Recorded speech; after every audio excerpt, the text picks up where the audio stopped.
oye! Museveni oye! Ashiru oye! Ze Dr. Kagabo Twaha, omubaka wa Bukutu South. Abantu be Mubende muyina omukisa. Ze bwe ntuuse eno ntunuulidde ekibuga kye muyina engamba bannange muyina omukisa ng'omutende okubeera mu musenyu. N'olwekyo njagala okubategeeza nti waliwo akalwadde akaali kajja kalya era ne wano mu Mubende kabadde kajja katandika okukola ki? Akalwadde ako bakayita nuupu.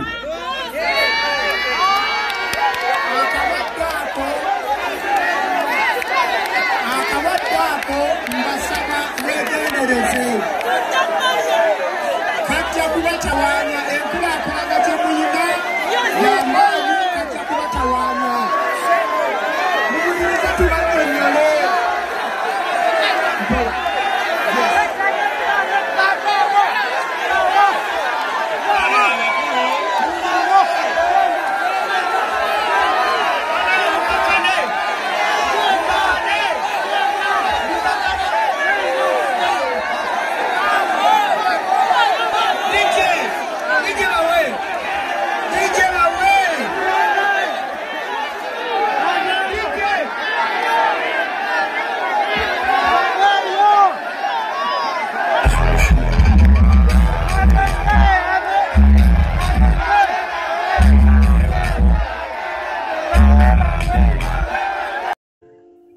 Era bombi abadde anyumya nawe. Eno Babu musajja w'NRM. Eno Masias Mpuuga ye muna NUP eyeewagula. Ennaku zino n'atandikawo ekisinde kye tutamanyi gye kinaggwera. Naye nga President najja ne bamutuuza wano wakati. In fact, President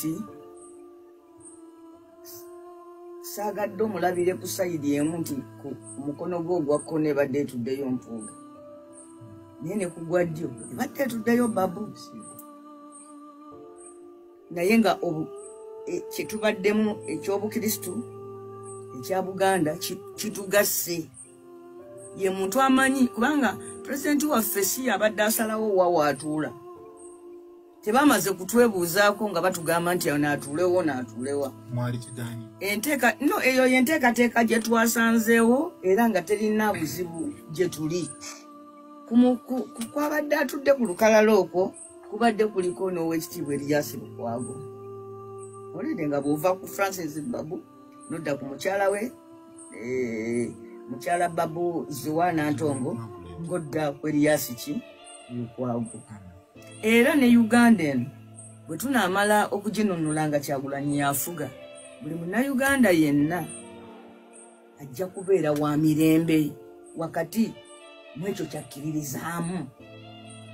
Eyo ye Uganda gye twagala okubawa. Waliwo abantu abamu nga bamwami Museveni ne bamonopolizinga ebintu nti bwe wabaawo olunaku olw'okukuza olukulu oba lw'abakyala oba lwa independence oba lwaki n'olulaba ng'alweko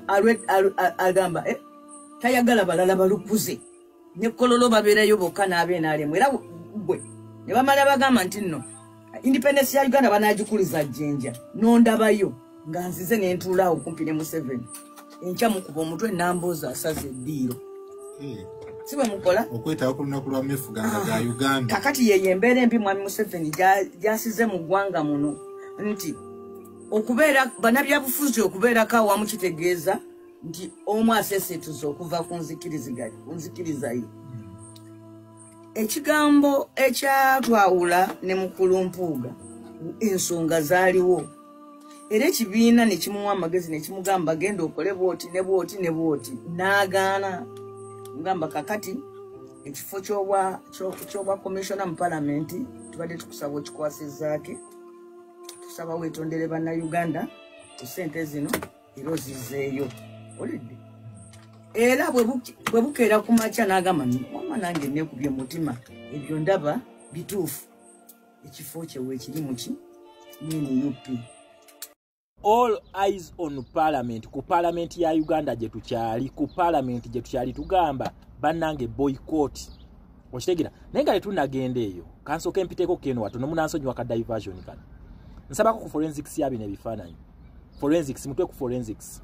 omanyi muna Uganda ekintu kye mbagamba ennyo especially abaana ba infinite class mbagamba nnyo tukozese nnyo obwongo dani omutwe nga tonnakola kintu kyonna kyonna oba nga tonnayogera kintu kyonna kyonna first think ng'otambulira mu bintu bibiri bye twayitamu mweno revolution ekisooka bakita democracy ekyokulina human rights wona akimanye ekyo it is going to make you a good leader.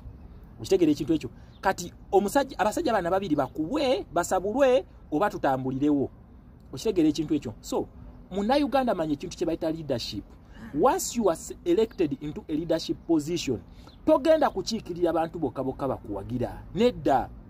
Ukitegera wabeerayo sometimes ne mu lutalo nga mulwana woyina ogenda n'osinkano omulabewo ne mutuula ku mmeeza ne mwogera. Ukitegera ne sinti be mugenda okwogera mukkanye bamukwatagana M23 Goma etula ne government kati batuula Paul Kagame n'asinkana Kisekedi ne batuula then kakati gwe omukubi wa torch mweno revolution okozesa bwongo oba okozesa mutwe. Ukitegera ekintu ekyo so banda Uganda musitwage no basabanye tukozese nnyo emitwe tuleme kweswaza otherwise tujja kukomekereza nga tweswaza ate nga tulowooza nti tuli bagezi so eyo mpisitidde buyitizi tutegere ku leadership skills n'ekigambo kye bayita leadership kye kitegeeza. Ukitegera tumenga kukwatanga buli kimuntu kigatte kutukyatachinge ku revolution one day one time a revolutionary leader can meet Museveni asobola wekiba ntino terms ezigenda okutebolingibwa ku meza zezuziyamuwa kuba yamugamba nze nja kutuula nawe tuogere senga tuba tuogera ku exit yo olunaku lwe banatuula ogenda kukola ki oba yinzo tuula ne batabigamba ani ayina ebyavudde mu parliament y'e Bungereza so tutegere ekintu kye bayita leadership tukyali ku parliament tusaba ababaka ba parliament temugenda mu parliament kututeeseza kubanga ekiteeso ekyo tekitugasa kya kigenda kunyigiriza muntu wa wansi tubasaba ekintu kimu twagala Museveni akozesa amaanyi ge ayise ekiteeso ekyo kubanga nabagambye ekintu kino NRM ekiteeso ekigenda kube tulangiriddeko buyeekera ntuli batujju kubanga omutujju oba omuyeekera gwe bawozesa mu kooti z'amagye. Okitegera ekintu ekyo kati NRM ebange kakasa ntuli bayeekera twagala eyise ekiteeso ekyo then tubalabe mu 2026 nga bajja batusaba akalulu kubanga oba olumba omuyeekero olina kujja na mmundu. Okitegere ekintu ekyo bamale okuyisa ebiteeso byabwe ebyo nti tuli bayeekera nga bamaze okonfaminga nti banna Uganda bonna bayeekera era beetaaga mu kooti z'amagye kakati ate bamale bajje batusaba akalulu awo tubalage obuyeekera bwaffe bugenda okubeera ekyo twagala kuba omuyeekera tebamusaba akalulu kitegeeza nti NRM webeetudde ngetudde mu palamenti yaabwe ekubirwa omubbi Anita Amongo nga bagenda okuyisa ekiteeso ekyo kitegeeza olede bamaze okukakasa nti ffe tuli bayeekera yensonga ki bagenda kuyisa ekiteeso kyaki okujemera kooti ensukulumega nti omuntu wa bulijjo tomwozesa mu kooti z'amagye kakati baba NRM bagamba nti nedda bano si bantu ba bulijjo banna Uganda bonna n'akaana akakazaalibwa bayeekera kati ekyo twagala bapuruvinge kigenda kubeera kyennyamiza nnyo ne NUP wenaatula mu nkuŋŋaana ezo ng'etuula wali eri aba NRM nga bagutusalira nga tuli abayeekera. Okitegera tubasaba mu distancing mu ekyo ekintu obanga mukakasa nti banna Uganda si bayeekera temugendayo mu nteesa zaabwe mubaleke babeere ne rebel group yaabwe eri kubanga mu nsiko abayeekera babakola gundi zaabwe temumanya bano ba Museveni batujju kati mbaleke mu kampu yaabwe gye bayita parliament babeereyo bateese nga bateesiza deni bagutusalira nti banna Uganda tuli bayeekera deni we tumalayo nga bamaze tusalira nti nno tuli bayeekera bamale mu 20 batandika okutusaba akalulu omwezi gugenda kubeera gwa 10 nga bana bawumba tutu abambala yero nga bazze mu bantu ntino batusaba kalulu naye nga olwedde bamaze do tuyisize ekiteeso tuli bayeekera era twetaaga mu kooti z'amagye kakati tubalage kibayita obuyeekera. Okitegera so nga mutuyisize ekiteeso ekyo mukakase nti nno temugenda kusaba kalulu. Okitegera ekintu ekyo temugenda kusaba kalulu Museveni olwedde yabanze do ba position zizamwe temugenda kudda muna Uganda kakasa nti NRM oba yero tebeera na muntu yenna addamu kusaba kalulu senga bamala okuyisa ekiteeso ekyo ne bagamba ntino tuli bayeekera twagala Museveni abakwate abawe ebifo ebyo ebya parliament abazzeeyo akole selection abazzeeyo wabula tebadde n'okutuzungirako ntino batusaba akalulu nga twedde bamaze okukonfaminga nti ffe tuli bayeekera kubanga omuyeekero olina muwamba buwambi wabula ba NRM bamukakasa ntino tuli bayeekera tugamba mugambe mukama wammwe respecting okusalawo kwa kooti ensukulumu ya Uganda. Okitegera ekintu ekyo era akwate abaana baffe abazze mu kooti za bulijjo akwate bamacheta abazze mu kooti za bulijjo nebanga mukakasa nti tuli bayeekera mukakase nti nno Museveni agenda kubawa ebifo ebyo parliament eyo teri kulonda mugenda kuddayo buzi tugenda kweyongera bweyongezi paka mu 2031 mukitegere ekintu ekyo naye mubanga mugenda kukoma weno mufe mutusaba akalulu nga mumaze tuyisiza ekiteeso ntino tuli bayeekera awo tugenda kufaafagana namwe tugenda balaga omuyeekera nga waafaanana so tusaba national unity platform ne opposition ekyali kumulamwa emakakasa nti mukyali kumulamwa mwe distancing wabula balidde sente za Museveni okutulaga nti no bannayuganda bayeekera bo babeereyo bayise ekiteeso ekyo mukitegera bajemere leader opposition bayise ekiteeso ekyo naye babeera bakakasa nti Museveni si alpha ne omega mu Uganda awo nga amaanyi g'abantu era tetuli bayeekera be distancing kwekyo ekiteeso sisubira mu wa NRM akakasa nti bannayuganda si bayeekera nga leader of opposition akakasiza nti n'abantu bano bafulume ekiteeso ekyo tekigenda kubiyugaayo ku birowoozo temugenda kujemera kooti agenda sigala mu parliament bajja fuluma n'aba NRM abakyalimu ensa wabula abaliwo okusavinga Museveni nti Museveni katonda wa Uganda bajja kusigalayo naye tubagamba temudda mu bantu temudde okutusaba akalulu okitegeera so munna Uganda NRM bwetyo weekulaba bino bye yeeleeta eno mbuna ajja kusaba kalulu abeera just akweragirako bweragizi kuweesiriwaza kufuna international recognition kakati tetugenda kugimuwa okitegeera ekintu ekyo so bannayuganda twebeereremu all eyes on parliament eno tugitunuulire n'eriiso ejjogi aba NRM we basalirawo nti tuli bayeekera tebadde okutusaba akalulu okitegeera bakakase nti Museveni ebifo byagenda bibawa naye banga bagamba nti tuli bayeekera nga bagenda kukomawo ndeni naffe tubalaga obuyeekera bwe bufaanagana so national unity platform our able leader his excellency Kyagulanyi Ssentamu Robert tukusaba otugambire leader of opposition nti bannayuganda tugamba bafulume parliament tebabibeeramu ebyo biteeso bya nabbanja abireete babyeyisize then ffe tufaafagane n'aba NRM kuba kye twagala okulaba MPs abalidde miliyoni 10 abatutunze twagala okusooka okubalaba then twagala ne NRM ekakase nti tuli bayeekera then etubuulire oba mu nsi erimu obuyeekera wabeerayo akalulu nga bannansi balina okusalawo wabeerayo akalulu okitegeera ng'era parliament yekola ki electoral commission nga yeka sanctioninze okitegeera ekintu ekyo so bannayuganda yessaawa kati tuve mu busiru buno ye always Museveni atulaba nti tuli bantu basiru agenda eri mu parliament n'ayisa ebiteeso bye bitutunyigiriza n'amaana akwetera emitwalo 2 n'omulonda emitwalo 2 bali abawadde miliyoni 10 not even emitwalo 10 n'emitwalo 2 n'omulonda n'ozaayo wa NRM era kuyisiza ebiteeso ebifaanagana bwe bityo okitegeera ekintu ekyo kuluno tubeeremu amagezi bannayuganda tubikuka amaaso sente za Museveni size zigenda otugira future yafe alidde emyaka emika negwe bajja ne bakuwa obusente 2,000 in fact nze kamba buli ekintu kimu kino saakyogera mukimanyi nti abantu mu West Budama gye nnali tango odoyi yabawange 2,000 we bati 2,000 ne balonda NRM mu West Budama 2,000 bwezi za Uganda nga tango odoyi zaabawa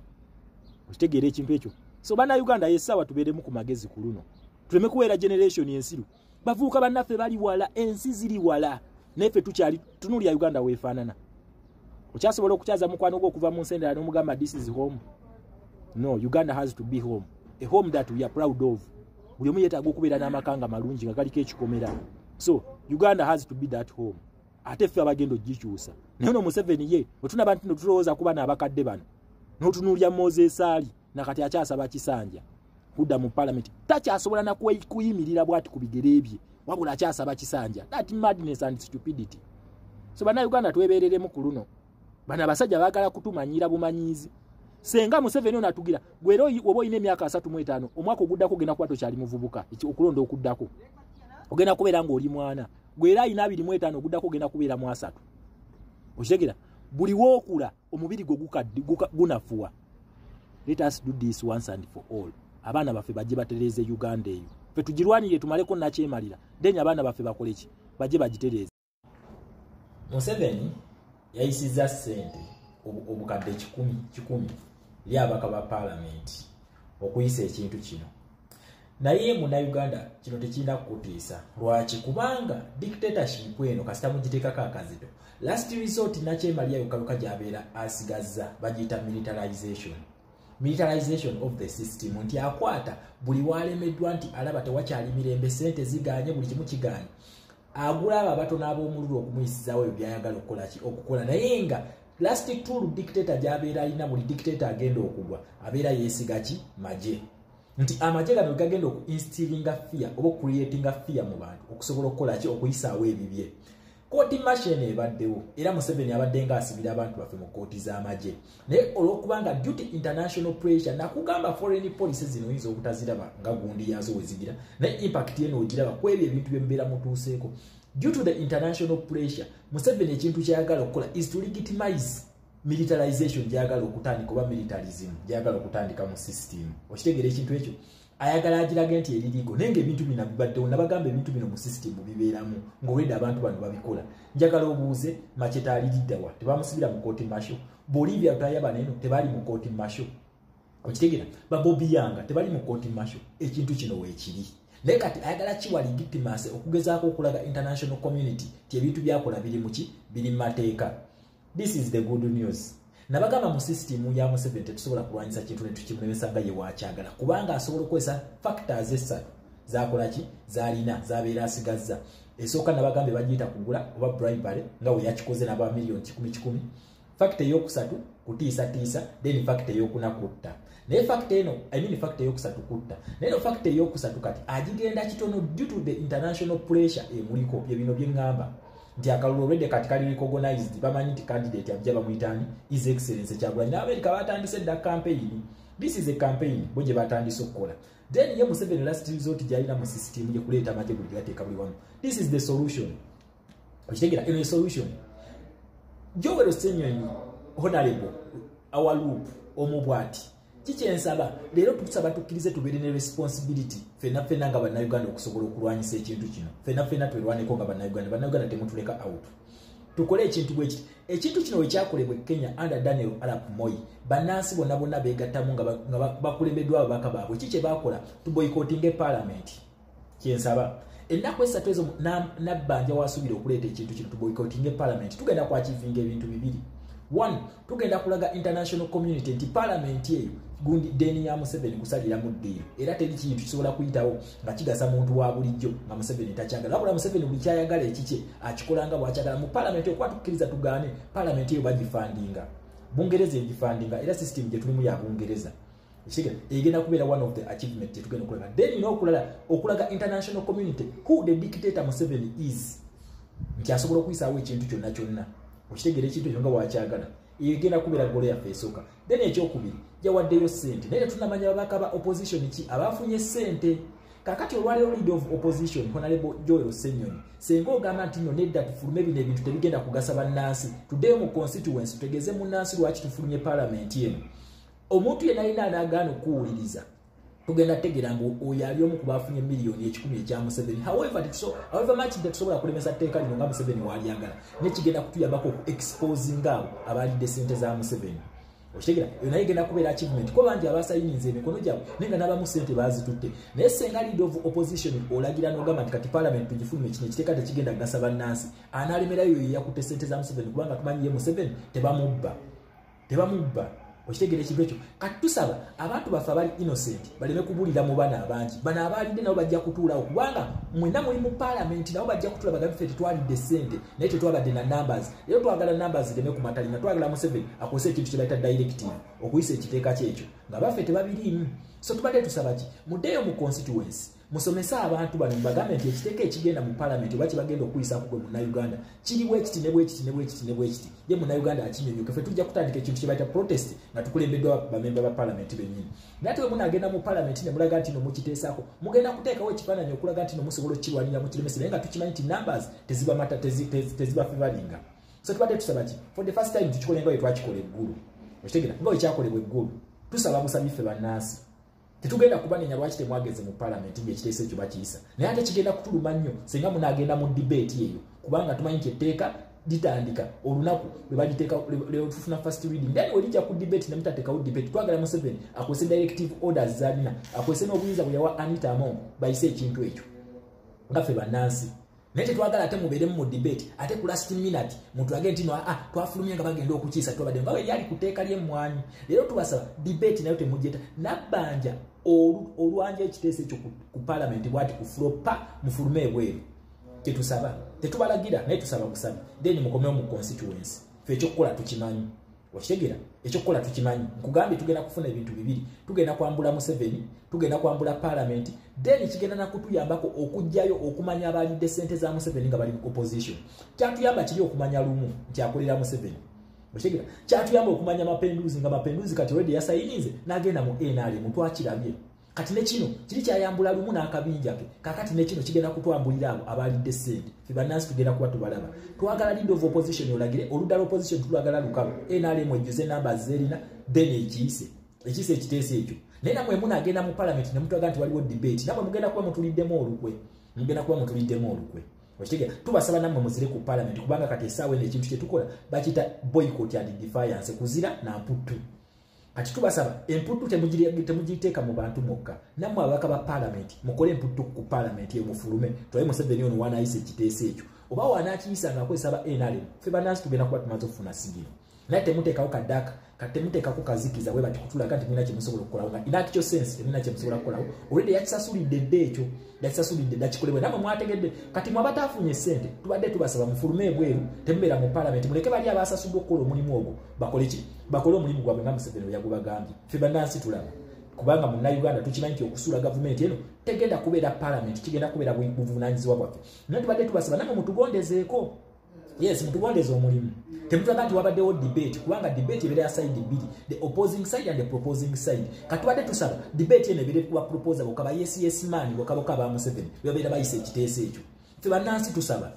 tusaba njagala tunuulye comment section yange bannansi tusaba Honorable Joel Ssenyonyi leading a parliament eno n'oludda lw'okulembera bafulume nga nabbanja akatebolinga ekintu ekyo temubeera mu debate yonna wadde ekaayanya mubagambe bannansi baatugambye tetukikubaganyako birowoozo waffe ababasindikayo kyovula Museveni yabawadde sente kubagula naye ffe ababasindikayo tubakakasa tujja kubazzaayo yes bwe gamba bannansi b'enkiikirya baatugambye tetubikubaako birowoozo katufulume then ebisigadde mubireke parliament ebikole kulwayo nga gobalidize ne bafuluma naye Honorable Ssenyonyi naawe senga onaatuula ku ttaka n'ogamba nti no okeka tukidebatingeko naawe ogenda kubanga bali be bawadde 10 naye nga watuyambyeko okubalabisa kuluno tukusaba tubalabisize ddala kubanga balina okutuukiriza omulimu gwabwe ogwabaweereddwa ssente ezo so Honorable sikuvodde naye nsaba busabize ndi mulonzi wo mmanyi mukitegere ekintu ekyo omanyi ndi mulonzi wo ndi coordinator wo kino nkikusabe busabi kulwa abantu b'ekiwaatule be nali coordinator wo inze kulwa abantu b'ekiwaatule be nagendako ne bagamba tuwe Honorable Ssenyonyi ne tumma kigonga akalulu nkusaba busabi tuve mu debate eyo tetugibeeramu let us show how fake the system is tuwochali yonna okukyusa government tekimenya mateeka nkiddamu mu nsi yonna okukyusa omukulembeze w'eggwanga tekimenya mateeka Tanzania yakakyusa abakulembeze bameka Kenya yakakyusa bameka America yakakyusa bameka kubanga batuletera nnyo mu America ngwa mu Bungereza ngwa okukyusa omukulembeze mu nsi yonna tekina ukimenya mateeka ffe bagala okuteeka mu kibokisi e Uganda mbu okukyusa obukulembeze mbu musango ye nalabye gundi ani ayogera ku timbagano oba yabadde musirikale oba yabadde ani tetusobola kukkiriza simanyi okudda gye twali